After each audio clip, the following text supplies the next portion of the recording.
ജനിച്ച നാടിനോടും വീടിനോടും വീട്ടുകാരോടും എല്ലാം യാത്ര പറഞ്ഞ് പോകുന്നത് അത്ര എളുപ്പമുള്ള കാര്യമല്ല. പക്ഷേ ജോലിയുടെ ആവശ്യങ്ങൾക്കായി പലരും ഇന്ന് നാട്ടിൽ നിന്ന് മാറി നിൽക്കാറുണ്ട്, മനസ്സില്ലാ മനസ്സോടെ. അവരിൽ ചിലർ നാട്ടിലേക്ക് തന്നെ മടങ്ങി വരാറുണ്ട്. നാടിനോടുള്ള ഇഷ്ടക്കൂടുതൽ കാരണം തറവാടും വീടും എല്ലാം സംരക്ഷിച്ച് നാട്ടിലെ കൃഷിയെല്ലാം ചെയ്ത് അവർ സംതൃപ്തരാവുന്നു. 100 വർഷം പഴക്കമുള്ളൊരു മനയും അവിടുത്തെ കാഴ്ചകളും തേടിയാണ് ഇന്നത്തെ യാത്ര. പോകുന്ന വഴിക്ക് കണ്ടൊരു പാലമാണിത്. തെന്നിലാപുരം പാലം എന്ന ഈ പാലത്തിൻ്റെ പേര്.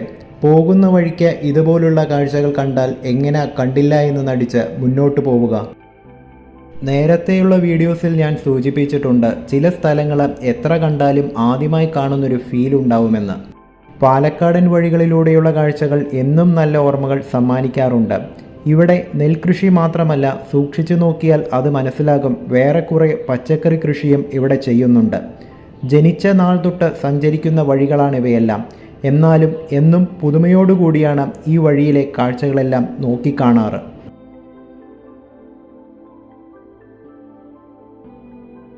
അങ്ങനെ ഞാനിന്ന് തേടി വന്ന ആ സ്ഥലമെത്തി. നമുക്ക് മനയുടെ മുന്നിൽ നിന്ന് തന്നെ ഡീറ്റെയിൽ ആയി കണ്ടു തുടങ്ങാം. മനയിലേക്ക് പ്രവേശിക്കുന്നിടത്ത് ഒരു മരത്തിന് ചുവട്ടിലായി നമുക്കൊരു ബുദ്ധൻ്റെ പ്രതിമ കാണാവുന്നതാണ്. അതിൻ്റെ സൈഡിലൂടെയാണ് മനയിലേക്കുള്ള മെയിൻ എൻട്രൻസ്. ഒറ്റ നോട്ടത്തിൽ തന്നെ പ്രൗഢഗംഭീരമായ ഒരു വ്യൂവാണ് ഇവിടെ നിന്ന് നോക്കുമ്പോൾ കാണാൻ സാധിക്കുന്നത്. 1922 ഏകദേശം 103 വർഷങ്ങൾക്ക് മുമ്പ് നിർമ്മിച്ച കേരള ശൈലിയിലുള്ള അതിമനോഹരമായ മാളികയാണ് KR മന ഹെറിറ്റേജ് റിസോർട്ട്. കൊടും വേനൽ ചൂടിൽ നിന്നും രക്ഷ നേടാനായി ചുറ്റും മരങ്ങൾ നട്ടുവളർത്തി തണലേകി ചതുരാകൃതിയിലുള്ള 2.5 ഏക്കർ ഭൂമിയുടെ മധ്യത്തിലാണ് ഈ മന സ്ഥിതി ചെയ്യുന്നത്. പരമ്പരാഗതമായി കോങ്ങാട് വലിയ വീട്ടിൽ കുടുംബത്തിൻ്റേതായിരുന്നു ഈ മന. സമീപത്തുള്ള 2 ക്ഷേത്രങ്ങളുടെ ഉത്തരവാദിത്വവും ഈ കുടുംബത്തിനായിരുന്നു. അയ്യപ്പനും വിഷ്ണുവുമാണ് ഈ ക്ഷേത്രത്തിലെ പ്രധാന ദേവതകൾ. ദൈവത്തിൻ്റെ സ്വന്തം നാടായ കേരളത്തിൻ്റെ സൃഷ്ടാവ് എന്ന നിലയിൽ പ്രശസ്തനായ പരശുരാമൻ തന്നെയാണ് ഈ ക്ഷേത്രങ്ങൾ കണ്ടെത്തി സ്ഥാപിച്ചതെന്ന് പറയപ്പെടുന്നു. ചാച്ചുണ്ണി നായരും കുടുംബവുമാണ് ഈ മനയിലെ പ്രധാന താമസക്കാർ. ഈ പ്രദേശത്തിൻ്റെ തലവൻ എന്നറിയപ്പെടുന്ന ചാച്ചുണ്ണി നായർ ബ്രിട്ടീഷ് കാലഘട്ടത്തിൽ ഒരു ഡിസ്ട്രിക്ട് ബോർഡ് മെമ്പറായിരുന്നു. ബ്രിട്ടീഷ് ഭരണകാലത്ത് അദ്ദേഹം ദേശസ്നേഹിയും സ്വതന്ത്ര പ്രസ്ഥാനത്തെയും കോൺഗ്രസ് പാർട്ടിയെയും പിന്തുണച്ചിരുന്നു. അതിനാൽ ഈ മന സ്വതന്ത്ര സമര സേനാനികൾക്ക് സുരക്ഷിതമായ ഒരു താവളമായിരുന്നു. പിൽക്കാല തലമുറക്കാർ പാരമ്പര്യങ്ങൾ നിലനിർത്തി കേരളത്തിലെ ഹോസ്പിറ്റാലിറ്റി വ്യവസായത്തിലെ ഒരു പ്രമുഖ ഗ്രൂപ്പായ KR ഗ്രൂപ്പിന് കൈമാറുന്നതുവരെ ഇവിടെ താമസിക്കുകയും ചെയ്തു. അവർ അവരുടെ പേരിനൊപ്പം മറ്റൊരു ആയുർവേദ റിസോർട്ട് കൂടി ചേർത്തു. അങ്ങനെ KR തെക്കേടത്തു മന ആയുർവേദ റിസോർട്ട് രൂപീകരിച്ചു. മനയ്ക്ക് അകത്തേക്ക് കയറുമ്പോൾ തന്നെ ഒരു കൊട്ടാരത്തിനകത്തേക്ക് കയറുന്നൊരു ഫീല് നമുക്ക് അനുഭവപ്പെടും. അതുകൂടാതെ ഇവിടെ ഉപയോഗിച്ചിരിക്കുന്ന തൂണുകളിലും വാതിലുകളിലെയും കൊത്തുപണികൾ ഏറെ ആകർഷണീയമുള്ളതാണ്.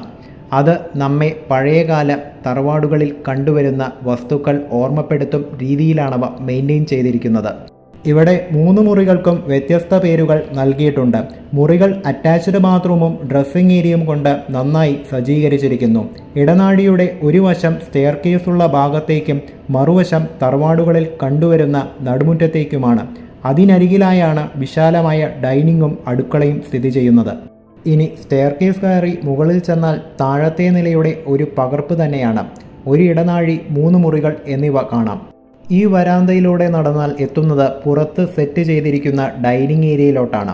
മുൻപ് സൂചിപ്പിച്ച പോലെ ഉള്ളിൽ നടുമുറ്റത്തിനപ്പുറത്തായി ഡൈനിങ് സെറ്റ് ചെയ്തിരിക്കുന്നതിന് പുറമെയാണ് ഇവിടത്തെയും. അതും പരിമിതമായ സീറ്റിംഗ് കപ്പാസിറ്റി നൽകിയിട്ടുണ്ട്. മനയുടെ പുറത്ത് തെക്കും പടിഞ്ഞാറും വശങ്ങളിലായി വിശാലമായ വരാന്തയുണ്ട്. വേനൽക്കാലത്ത് സന്ദർശകർക്ക് അധികം ചൂടേൽക്കാതിരിക്കാൻ ധാരാളം മരങ്ങൾ നട്ടുവളർത്തി പരിപാലിച്ചു പോരുന്നുണ്ട്. വരാന്തയുടെ അരികിലും അതുപോലെ മനയുടെ മുന്നിലുമായി ധാരാളം പൂച്ചെടികളും പൂന്തോട്ടവും ഭംഗിയായി മെയിൻറ്റെയിൻ ചെയ്തിട്ടുണ്ട്. റിസോർട്ടിനു ചുറ്റും കാഴ്ചക്കാരനെ പോലെ നടക്കുമ്പോൾ നമുക്ക് വേണ്ട സഹായാന്വേഷണവുമായി എപ്പോഴും ഇവിടെയുള്ള സ്റ്റാഫിൻ്റെ സഹകരണം എടുത്തു പറയേണ്ട കാര്യം തന്നെയാണ്.